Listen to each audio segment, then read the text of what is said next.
শোনেন কি সুন্দর ঘুঘু পাখি ডাকতেছে।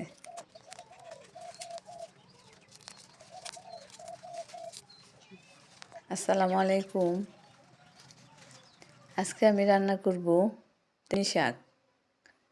তো এই তেলকুচুনি শাকটা এক এক এলাকায় এক এক নামে পরিচিত, আবার কেউ কাওয়াজিঙ্গি শাকও বলে। তো কার এলাকায় কী নামে এই শাকটা পরিচিত কমেন্ট জানাবেন। আর আমার চ্যানেলটি যদি আপনাদের ভালো লাগে তাহলে সাবস্ক্রাইব করে রাখেন। আমার পেজে পাবেন গ্রামের রান্নাবান্না। এখন তো গ্রামের সাধারণ রান্নাবান্না সবাই ভুলেই গেছে। এখন সবাই ছুটতেছে শুধু দামি দামি রান্নার জন্য। তো আমার পেজে সাধারণ রান্নাবান্না পাবেন। আর আমি মাটির চুলায় রান্না করি। মাটির চুলায় কিন্তু এর স্বাদ দ্বিগুণ হয়ে যায়। তো আমি শাকটাকে কেটে ধুয়ে পানি ঝরিয়ে তারপর চিকন করে পলে নিয়েছি। এখন কিছু পেঁয়াজ রসুন কেটে নিচ্ছি।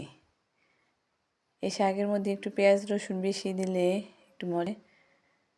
তো কড়াইয়ে তেল দিয়ে কিছু শুকনো মরিচ ভেজে নিচ্ছি।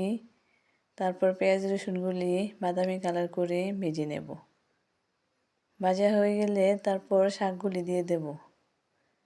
শাকগুলি দিয়ে দেব লবণ মতো। লবণ দিয়ে এখন কিছুক্ষণ জাল করে নেব। জাল করছি পরে দেখেন কত পানি উঠছে। তো পানিগুলি আমি আস্তে আস্তে জাল করে শুকিয়ে নেব। পানিটা যখন শুকিয়ে যাবে তখন আমি শাকটাকে নামিয়ে ফেলব।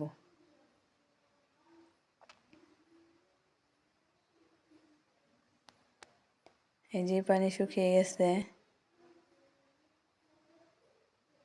এখন আমি শাকটাকে নামিয়ে ফেলব।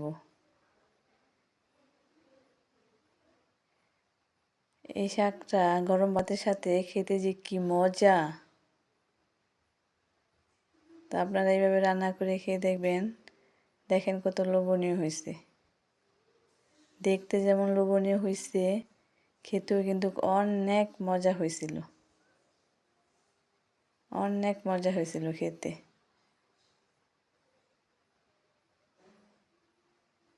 আল্লাহ হাফেজ।